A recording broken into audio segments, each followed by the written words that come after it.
Welcome to the Neil Wattier podcast, where you'll hear real stories of resilience and discussions on how to enhance your mental strength.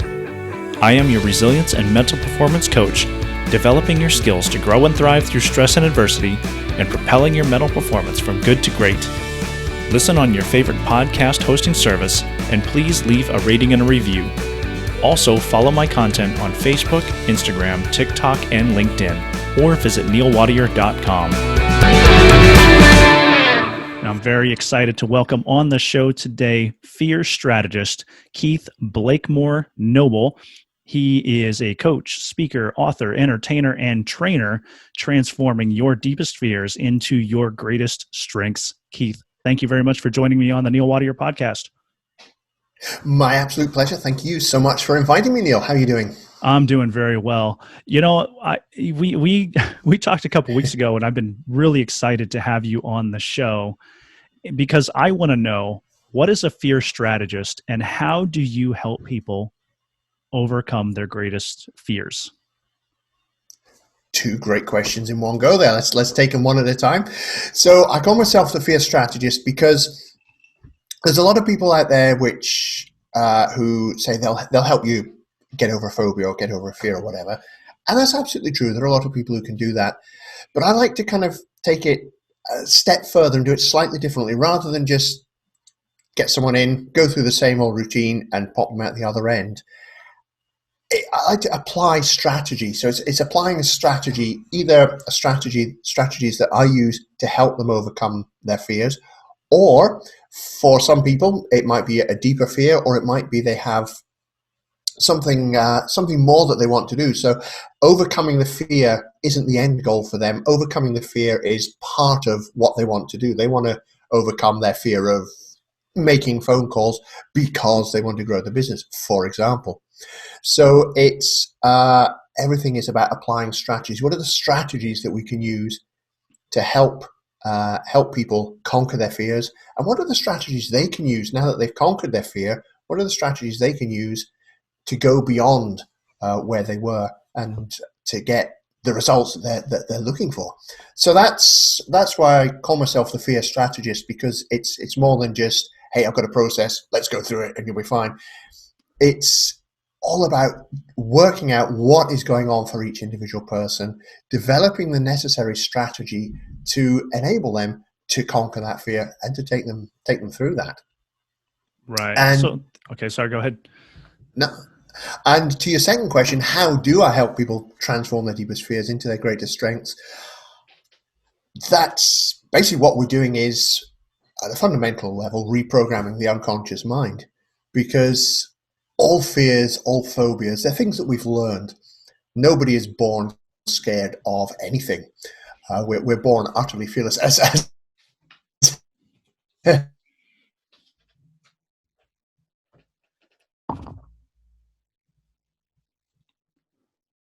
Protect their young children and stop them from climbing walls and throwing themselves out windows and all sorts. We're born without any fears. But we learn fears. And there are three different ways we learn fears. And we can look at those later on if you like, as we explore this. But just keep this short. We learn fears. And we're doing the best we can with what we have at the time. But as we grow up, the way that we learn those fears doesn't necessarily serve us. So that's why we end up with strong fears, and even with phobias, which a phobia is an intense, irrational fear of something that doesn't really pose you any harm. But because of the way we learned it, it feels real, and we kind of feel like we're stuck in there. But because we learn how to do these things, it means we can learn new, more positive ways of reacting and behaving. And that's where I came in. That's what I do, is I help people to learn new ways they can behave. It change the way in which they're storing the emotion. Much of it is emotion driven, so it's changing the way that we store the emotions around those events. Once we clear the emotion out, then we can offer the unconscious mind new ways of behaving. None of it is about controlling people. None of it is mind control. It's not making you do anything. I certainly can't wave a magic wand and make you behave in a different way. The way I kind of describe it to people is, think of me as your sat nav. When you get in your car, you program the destination in the sat nav, You don't then program it and then just sit there going, well, come on, why haven't we got anywhere yet? Right. You have to follow, unless you're in a Tesla, I suppose. you have to follow the directions of the sat nav. The sat nav will guide you on the directions, but it's important to note you always have free will, free choice the whole way through.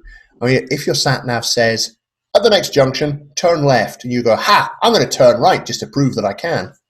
Yeah, you'll turn right. Well done. And then you'll wonder why you haven't got to your destination. Yeah, that's very true. Yeah, if you follow the directions, the sat nav will guide you to your destination. In this case, guide you to that new way of seeing things and new way of reacting. And I think that's why what you were just talking about, getting into behavior modification, learned behavior, people's emotions and how they're tied to their experiences. I think that's one of the things that caught my attention when you and I first started talking, because I find that very interesting and exciting to help people through to their destination, right? And I'm very adamant. I'm a coach. I'm not a therapist. I'm not going to, we might look into your background and talk about experiences you have, but I'm not going to go into it like a therapist will. We're talking about this is where you're at. Just like you say, getting into a car and you put on the navigation. This is where you want to go. I'm going to help direct and guide and advise you, and maybe teach you a couple skills or develop some certain skills. But I'm not going to tell you what you have to do. I'm going to advise you. And the idea of helping people understand their emotional connection to their history, to their experiences, and how they are. So essentially, when you're talking about fears, so first of all, let's start with that. Give us a couple examples of maybe some people you've worked with over time, specific examples of fears. Because when you talk about fear, there's a difference between harmful and harmless, right? So talk about some of your experiences working with some of your clients. Cool, and that's a great distinction that you make there. You're absolutely right. Some fears are very very beneficial because they are protecting us from harm. And that's one of the things when I'm working with someone and we're getting rid of the fear, that's one of the things we'll always check. For example, if somebody has a fear of height, and I'll get to the main question in a second, don't worry. Somebody who has a fear of heights, for example, what we're not going to do is create a monster who then ends up going, hey, I could walk along the top of the roof of the tallest skyscraper and not be scared at all. That's not helpful. It's having a healthy respect for heights is very helpful and absolutely protects your life. It's the fear of not being able to.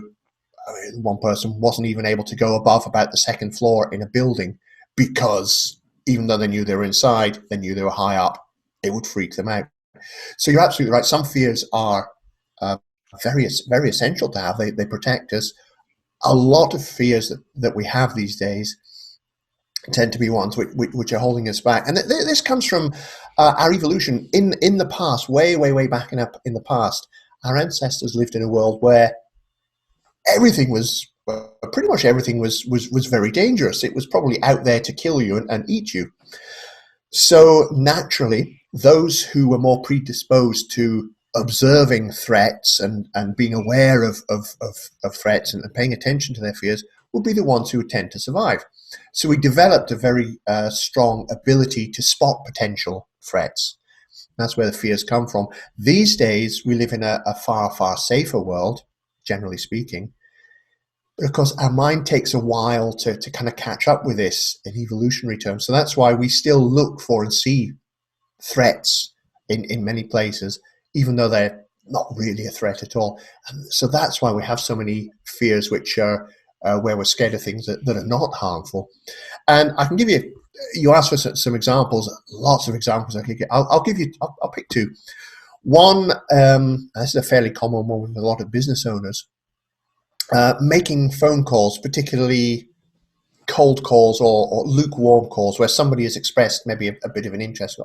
I'd be interested in finding out a bit more, but it's not.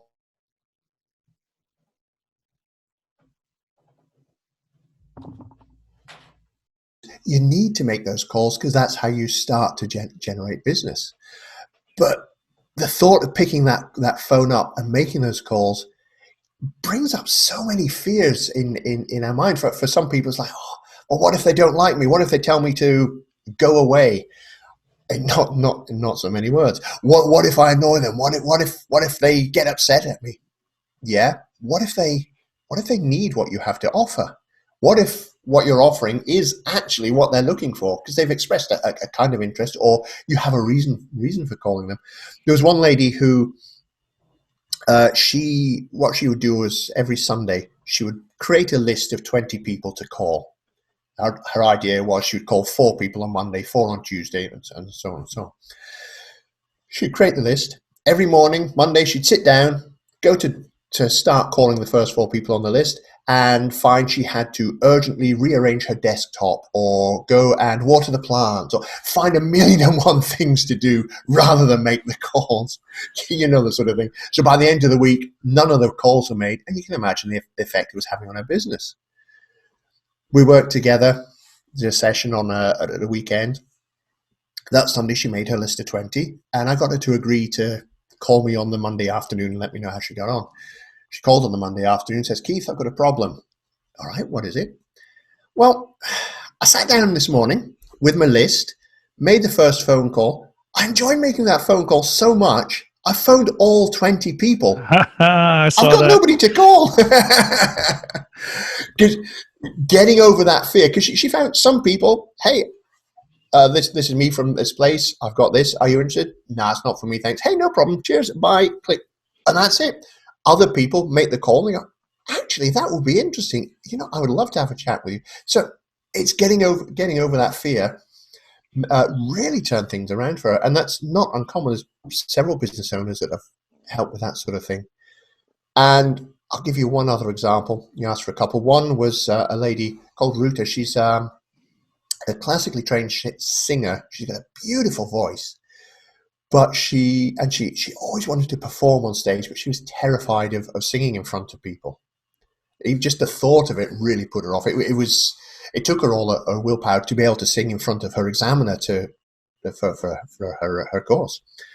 We had a session by a strange set of circumstances. We actually ended up doing the session sort of in the back of London's Parliament Square, which is a big open space in the centre of London. We found a wee corner at the back, did our session there. And this is a lady who had been terrified of the thought of performing in front of people. We did our session, said to her, okay, so how are you feeling now about singing in front of people? She said, yeah, I could do that. All right, go on then, stand up, give a song. So she stood up in London's Parliament Square and sang a song completely unprepared, unaccompanied, in front of a lot of bemused but very appreciative tourists, and she enjoyed every second of it. And she's now gone on to singing, and she's now building herself a nice career as an actress as well, performing on stages and thoroughly enjoying every minute of it. Because you get over that whole fear of, what if they don't like me? Well, there's a reason they're there. They're there because they want to see you perform. Right. So that's one of the issues that I have with, you know, the idea of coaching and training and development is I specifically work in resilience and mental performance. Mm-hmm. And one of the issues that I have with some other people that work in a similar area is there's not a lot of discussion about how this is done. And either people are trying to protect their material, and in certain cases I can understand that. But in other cases, it just seems like you have the conversation up until the action point where we say, okay, so in your example, this lady has a great singing voice, loves to sing, but she's afraid to sing in front of people. It has to be much more than just a simple conversation and encouragement, right? Because motivation comes from within, courage comes from within. You can't just sit down and say, hey, you should go sing in front of people, and then suddenly she's singing in front of people. There has to be more to it. So when you approach someone who has a fear of singing in front of people, public speaking, to go out and do whatever it is that they really, really want to do, but something inside them is holding them back, how do you approach that? Gotcha. And that's where the strategist side of things comes in, because for each person, it's going to be a different thing. In the case of this lady, what we did was quickly figured out that she had experiences when she was younger where she'd done something in front of a group of people and they laughed at her and took the mickey out of her and made her feel really, really, really bad. And the emotions around that event were so strong, she'd completely forgotten about that event until we until we started exploring this. But the emotions around it were so strong that her unconscious, anytime she even thought about singing or performing in front of people, her unconscious would recall that event, remember that, hey, last time I stood up in front of those people and they laughed at me and it really hurt. Therefore, we're not going to do that again because standing up and singing in front of people really hurts. Because the unconscious mind, as you know, the purpose of the one of the primary functions of the unconscious mind is to protect us, to keep us alive, to keep us safe. And it builds up this bank of experience.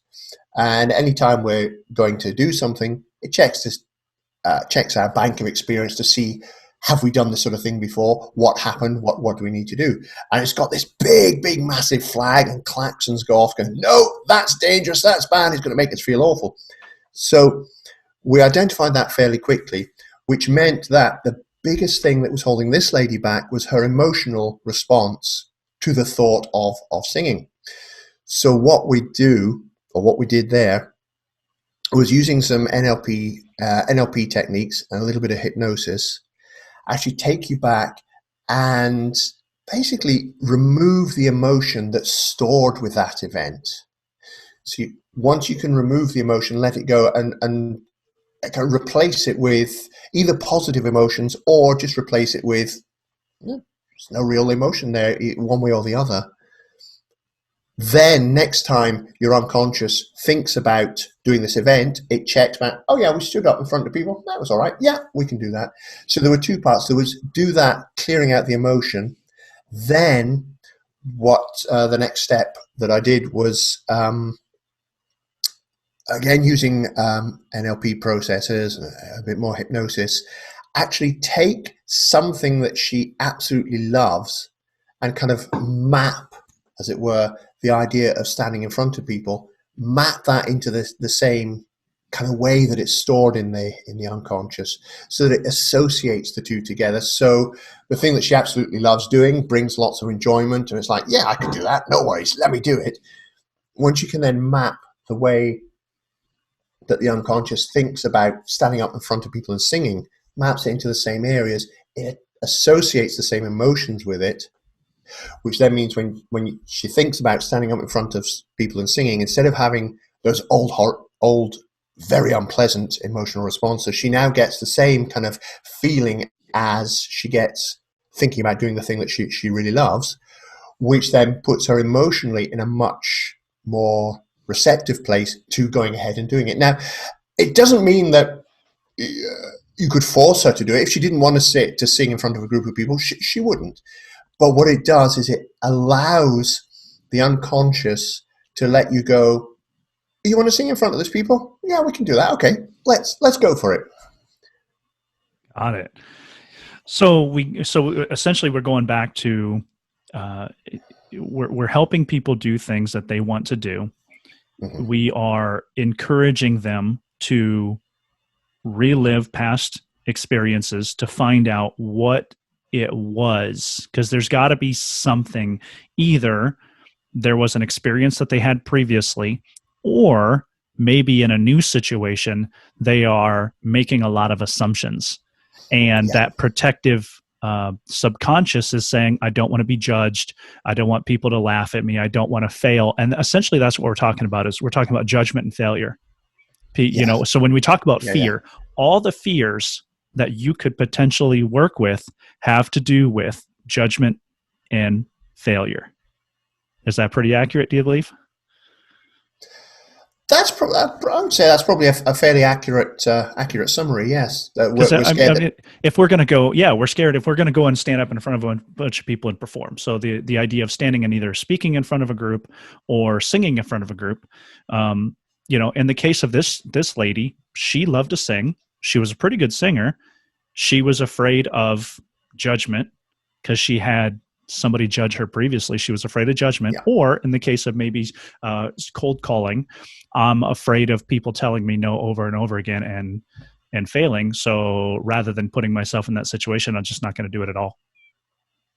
Basically, yeah. Yeah. So, I mean, and I think that, I don't like putting things into little boxes, but to help people understand what you and I try to do, because although we're distinct, it's kind of similar in that what we're talking about is behavior modification, finding that internal motivation and just going for it. There's a lot of different things that you and I do that are unique, but the idea behind it, when you break it down to that level, it's very similar. And that's why you and I had that instant connection of, essentially we're here to help people get beyond their comfort zone, to go and do the things that they really want to do, and something is holding them back. Yeah. So I would say that's an accurate summary.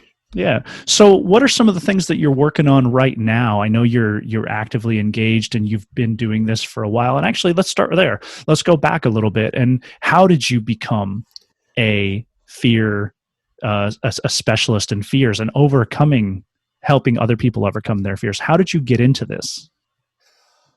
I got into this because I had my own set of fears, and very strong fears that I wanted to overcome.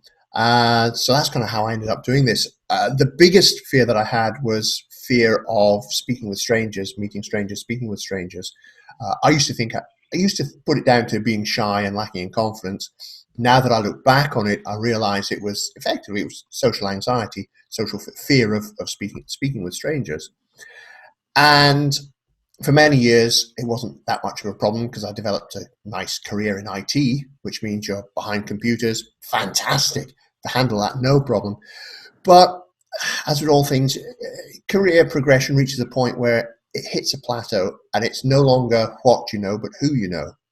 And you have to go to seminars and conferences and all these sorts of things, which were very, very scary. So I kind of tended to avoid them. And then everything came to a head. One Christmas, I was in an online community. This was kind of just before Facebook took off, but the same kind of idea. I got to know quite a few people through that. And somebody said, hey, we all live near London. Why don't we get together for Christmas, for a party just before Christmas? And I thought, how hard can it be? I know all these people. How hard can it be? As you can imagine, the reality is, the answer is very hard, because it's one thing talking to people from behind a computer screen. It's quite another actually being there face to face with them. And all my anxieties kicked off.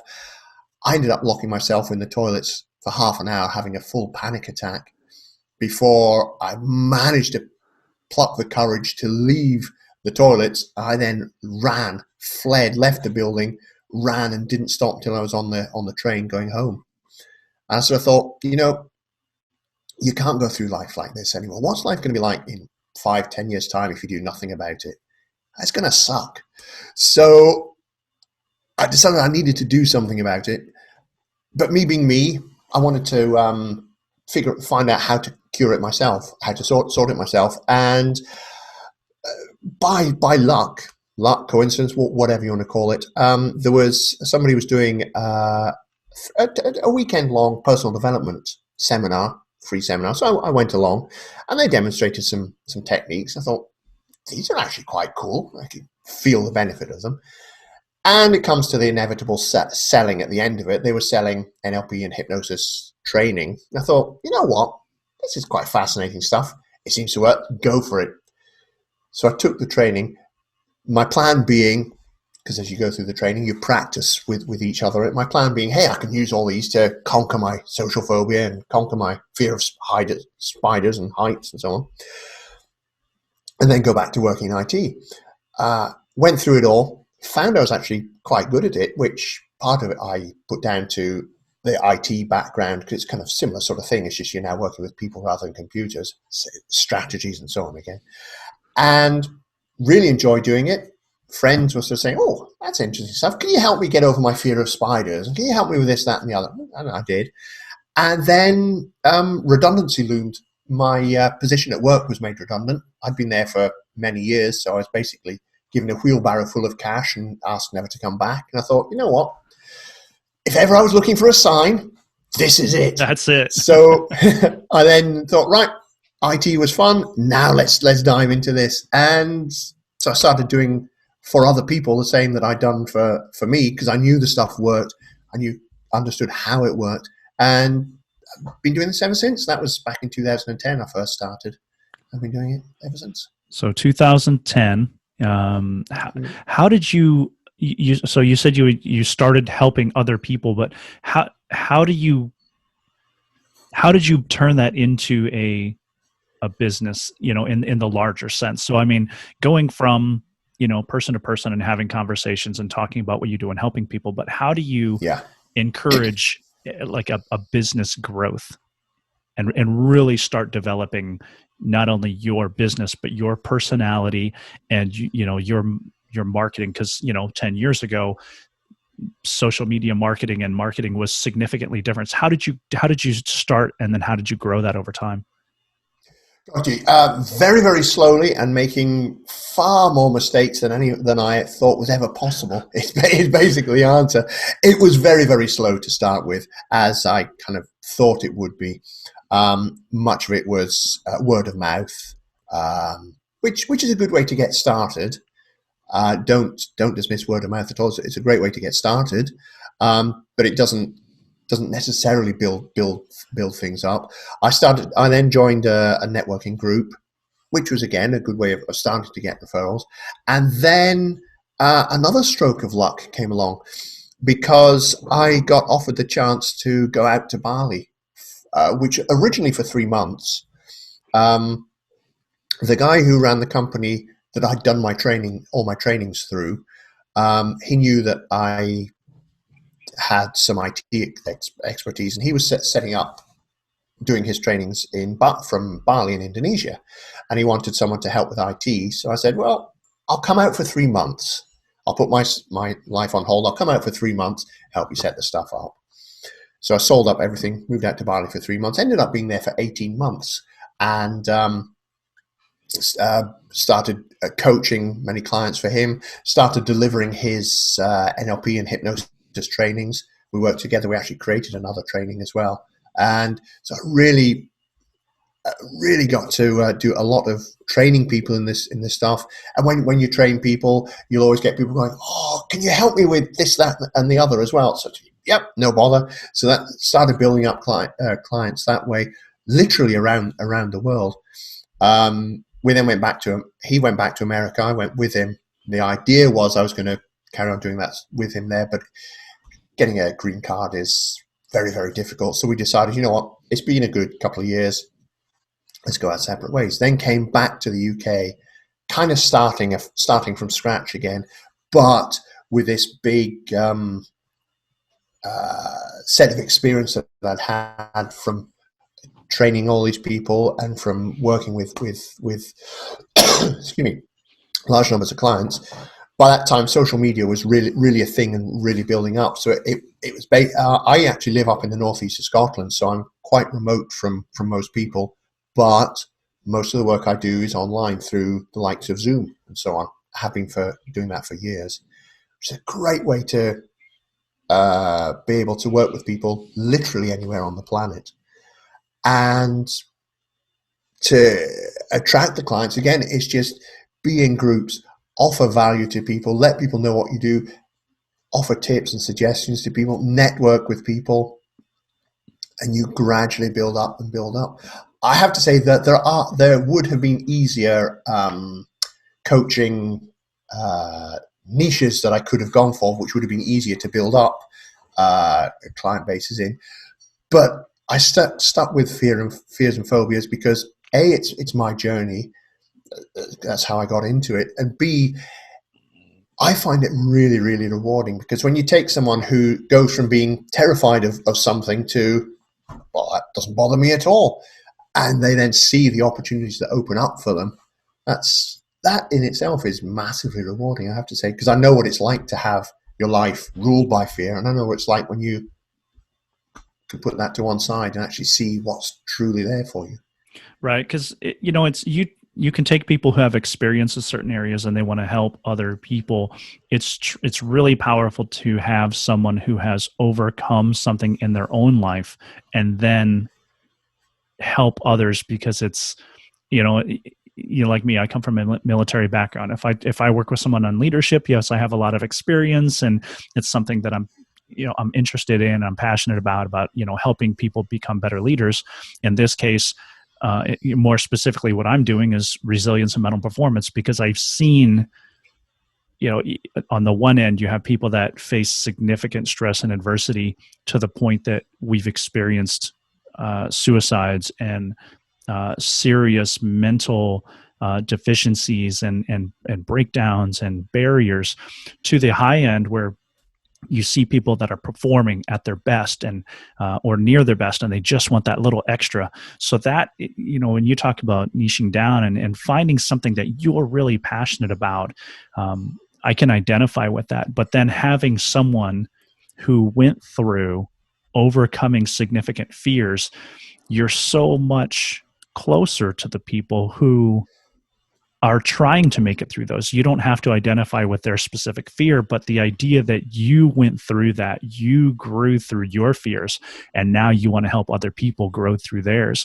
And I think that's really, when we talk about technology, good and bad, this is a perfect example of somebody using technology at its utmost potential, where you are reaching out worldwide to provide people an opportunity to work through their fears and really seek out and do the things that they really, really want to do, but for whatever reason, they're being held back. And I think that's phenomenal. So do you talk about using Zoom? And I know, I'm on your website right now, KeithBlakemore-Noble.com, Fear Strategist, and you got coach, speaker, author, entertainer, trainer, host. Yeah, I think I love what you do. This is so much fun. I love talking about this. But what are some of the things that you're doing right now? So you talk about Zoom. So, you do one-on-one clients. What are some of the more, not that that's not exciting, but what are some of the more exciting things that you do as far as like traveling and hosting shows or being a part of somebody else's shows? What are some of the really exciting things that you've been a part of recently?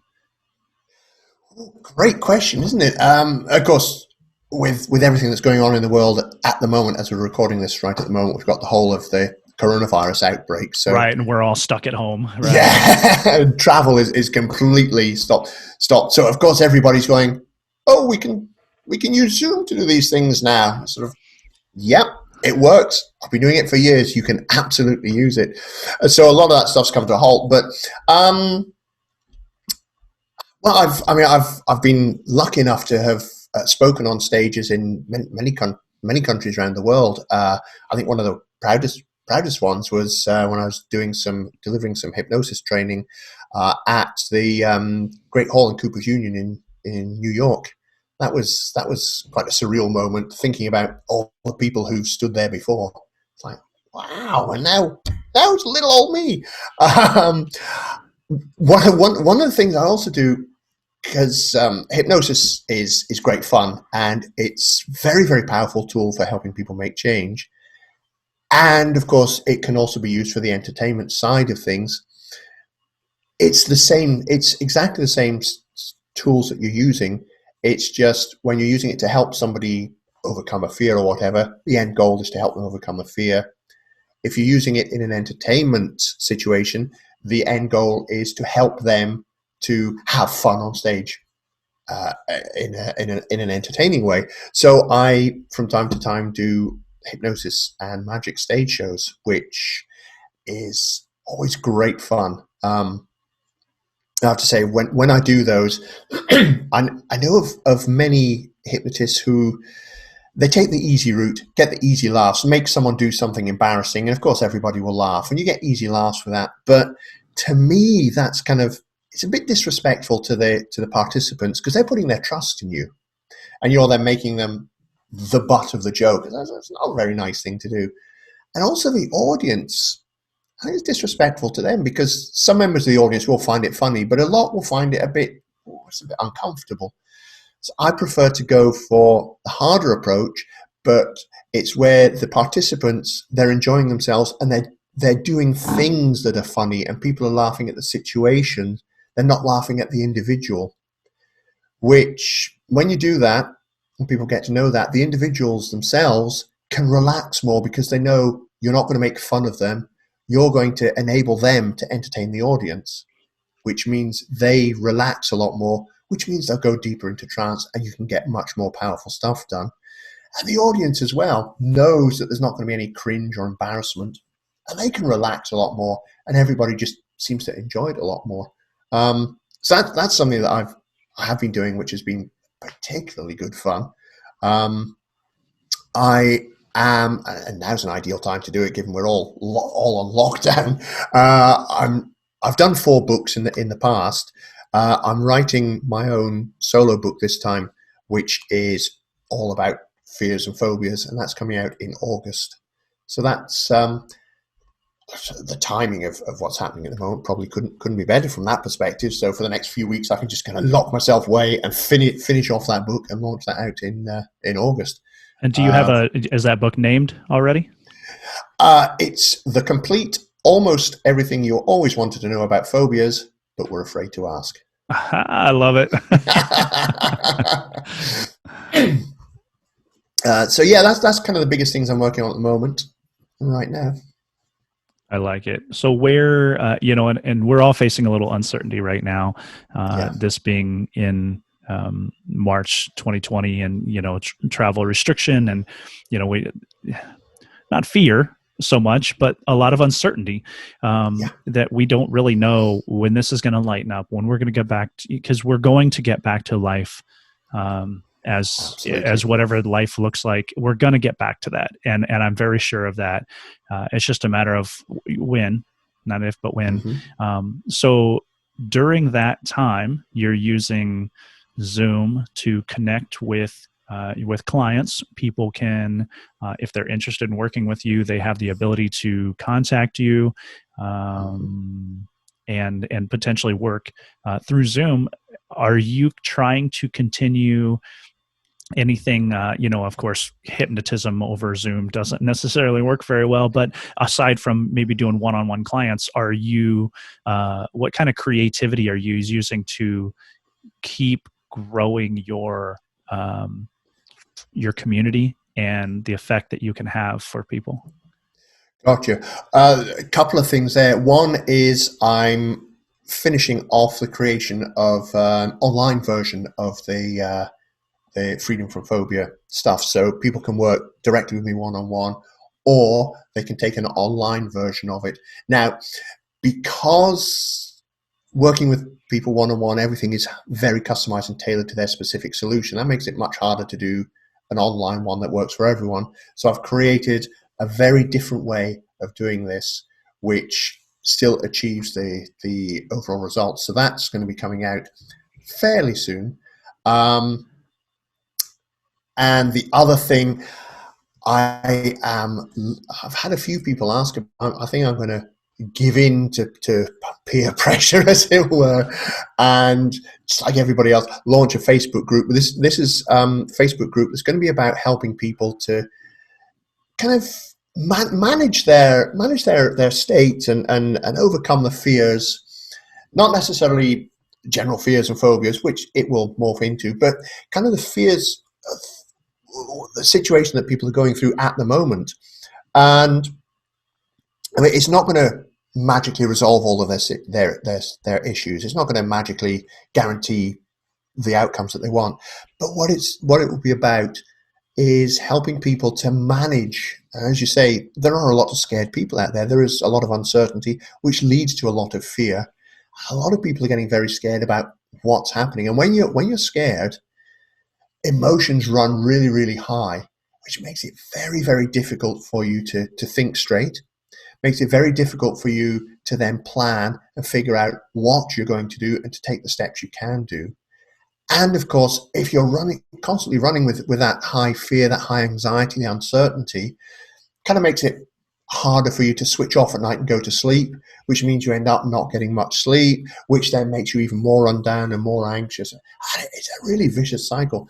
So this will all be about sort of helping you to find, how can I just Just pause, relax, acknowledge, yes, it's potentially a very scary time at the moment. There is a lot of uncertainty, and yet detach. You don't have to get caught up in fear around it. You can acknowledge that, yes, this is a very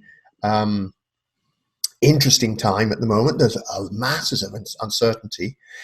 And by being able to detach the emotion from that, being able to, even if it's just find a 5-minute pocket of relaxation where you can just chill and relax for a few moments, allow the mist to kind of clear, that lets you then start to prepare. Okay, there's nothing I can necessarily do right now. I've got to keep my eye on what the authorities are telling us. I've got to keep my eye on what's going on.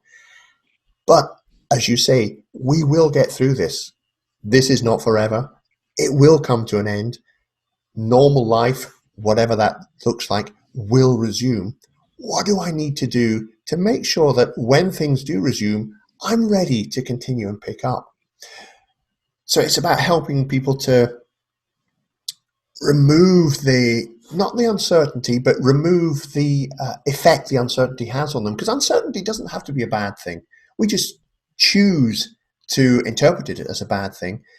Uncertainty, it simply means we don't know what the outcome is yet. I mean, when you think about it, if you're into sports or whatever, if you like sports or watching your favorite team playing, you've got uncertainty there. You don't know whether they're going to win or lose, but that can be really exciting, right?